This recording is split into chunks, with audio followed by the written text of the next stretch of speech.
ಆ ಸ್ಥಳದಾದ್ಯಂತ ರಕ್ತದ ಕೋಡಿ ಹರಿಯುತ್ತಿದ್ದಾಗ ಗಲಭೆಕೋರರು ಮಿಲ್ಖಾ ಸಿಂಗ್ ಅವರ ಕುಟುಂಬವನ್ನು ಅವರ ಕಣ್ಣ ಮುಂದೆಯೇ ಕೊಂದು ಹಾಕಿದರು. ಆ ಸಮಯದಲ್ಲಿ ಅವರ ತಂದೆಯ ಕೊನೆಯ ಧ್ವನಿ ಬಂದಿತ್ತು, ಭಾಗ್ ಮಿಲ್ಖಾ ಭಾಗ್, ಅಂದರೆ ಓಡು ಮಿಲ್ಖಾ ಓಡು ಅಂತ. ಒಂದೊಮ್ಮೆ ತನ್ನ ಜೀವವನ್ನು ಉಳಿಸಿಕೊಳ್ಳಲು ಓಡಿದ ಯುವಕ ನಂತರ ಚಿನ್ನದ ಪದಕಗಳಿಗಾಗಿ ಅಲ್ಲ, 1 ಲೋಟ ಹಾಲಿಗಾಗಿಯೂ ಓಡಿದ್ದ. ಇದು ಫ್ಲೈಯಿಂಗ್ ಸಿಖ್ ಎಂದೇ ಪ್ರಸಿದ್ಧವಾದ ಮಿಲ್ಖಾ ಸಿಂಗ್ ಅವರ ಯಶೋಗಾಥೆ. ಭಾರತದ ದಿ ಫ್ಲೈಯಿಂಗ್ ಸಿಖ್ ಮಿಲ್ಖಾ ಸಿಂಗ್ ತನ್ನ ತಂದೆ ಭಾಗ್ ಮಿಲ್ಖಾ ಭಾಗ್ ಎಂದು ಹೇಳಿದಾಗ ತನ್ನ ಜೀವವನ್ನು ಉಳಿಸಿಕೊಳ್ಳಲು ತನ್ನ ಮೊದಲ ಓಟವನ್ನು ಓಡಿದನೆಂದು ತಿಳಿದರೆ ನಿಮಗೆ ತುಂಬಾ ಆಶ್ಚರ್ಯವಾಗಬಹುದು. ಆ ಸಮಯದಲ್ಲಿ ಆ ಮಾತುಗಳು ಅವನ ಜೀವನದ ಪ್ರಮುಖ ಭಾಗವಾಗ್ತವೆ ಮತ್ತು ಇತಿಹಾಸವನ್ನು ಬರೆಯುತ್ತವೆ ಅಂತ ಅವನು ಕನಸಲ್ಲೂ ಭಾವಿಸಿರಲಿಲ್ಲ. ಕೆಲವು ವರ್ಷಗಳ ನಂತರ ಮಿಲ್ಖಾ ಸಿಂಗ್ ಸೈನ್ಯಕ್ಕೆ ಸೇರಿದಾಗ ಅವರು ಯಾವುದೇ ಗೌರವ ಅಥವಾ ಪದಕಕ್ಕಾಗಿ ಓಡಲಿಲ್ಲ, ಬದಲಿಗೆ 1 ಲೋಟ ಹಾಲಿಗಾಗಿ ಓಡಿದರು. ವಾಸ್ತವವಾಗಿ 1949ರಲ್ಲಿ ಮಿಲ್ಖಾ ಸಿಂಗ್ ಸೈನ್ಯಕ್ಕೆ ಸೇರಿದ ನಂತರ ಭಾರತೀಯ ಸೇನೆಯಲ್ಲಿ ಒಂದು ಘೋಷಣೆ ಮಾಡಲಾಯಿತು. ಓಟದಲ್ಲಿ ಅಗ್ರ 10 ಸೈನಿಕರಲ್ಲಿ ಒಬ್ಬನಾಗಿರುವ ಸೈನಿಕನಿಗೆ ಹಾಲು ಮತ್ತು ವಿಶೇಷ ಆಹಾರ ಸಿಗುತ್ತದೆ ಅಂತ. ಇದು ಒಬ್ಬ ಯುವ ಸೈನಿಕ ಓಟಗಾರನಾದ ಕ್ಷಣ.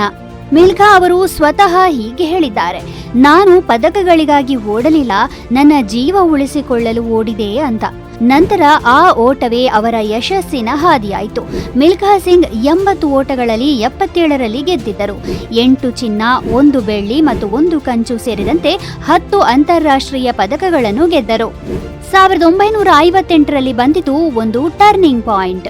ಟೋಕಿಯೋದಲ್ಲಿ ನಡೆದ ಏಷ್ಯನ್ ಕ್ರೀಡಾಕೂಟದಲ್ಲಿ ಓಟಕ್ಕೆ ಸ್ವಲ್ಪ ಮೊದಲು ಮಿಲ್ಖಾ ಅವರ ಬೂಟುಗಳು ಹಾಳಾದವು. ಆದರೆ ಮಿಲ್ಖಾ ಬಿಟ್ಟು ಕೊಡಲಿಲ್ಲ. ಒಡೆದ ಶೂಗಳ ಹೊರತಾಗಿಯೂ ಅವರು 200 ಮೀಟರ್ ಮತ್ತು 400 ಮೀಟರ್ ಓಟಗಳಲ್ಲಿ ಚಿನ್ನದ ಪದಕಗಳನ್ನು ಗೆದ್ದರು.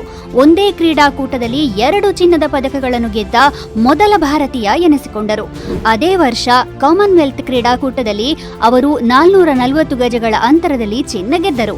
ಇದು ಐತಿಹಾಸಿಕ ತಿರುವು, ಯಾಕೆಂದರೆ ಅದುವರೆಗೆ ಕಾಮನ್ವೆಲ್ತ್ ಕ್ರೀಡಾಕೂಟದಲ್ಲಿ ಯಾವುದೇ ಭಾರತೀಯ ಕ್ರೀಡಾಪಟು ಚಿನ್ನದ ಪದಕ ಗೆದ್ದಿರಲಿಲ್ಲ. ಭಾರತ ವರ್ಸಸ್ ಪಾಕಿಸ್ತಾನ, ಲಾಹೋರ್ ಪಂದ್ಯ 1960. ಏಷ್ಯಾದ ಅತ್ಯಂತ ವೇಗದ ಪುರುಷ ಎಂದೇ ಕರೆಯಲ್ಪಡುತ್ತಿದ್ದ ಪಾಕಿಸ್ತಾನದ ವೇಗದ ಓಟಗಾರ ಅಬ್ದುಲ್ ಖಾಲಿಕ್ ಅವರನ್ನು ಮಿಲ್ಖಾ ಸೋಲಿಸಿದರು. ಈ ಗೆಲುವಿನ ನಂತರ ಪಾಕಿಸ್ತಾನದ ಅಧ್ಯಕ್ಷ ಅಯೂಬ್ ಖಾನ್ ಅವರು ಮಿಲ್ಖಾ ಅವರಿಗೆ ಫ್ಲೈಯಿಂಗ್ ಸಿಖ್ ಎಂಬ ಬಿರುದನ್ನು ನೀಡಿದರು. ಆದರೆ ಕಥೆ ಅಲ್ಲಿಗೆ ಮುಗಿಯಲಿಲ್ಲ. ಅಯೂಬ್ ಖಾನ್ ಮಿಲ್ಖಾರಿಗೆ ಏನು ಹೇಳಿದ್ರು ಗೊತ್ತಾ? ಮಿಲ್ಖಾ, ನೀನು ಇಲ್ಲೇ ಇರು, ಈ ಭೂಮಿ ಮತ್ತು ಪೌರತ್ವ ನಿನ್ನದು ಅಂತ.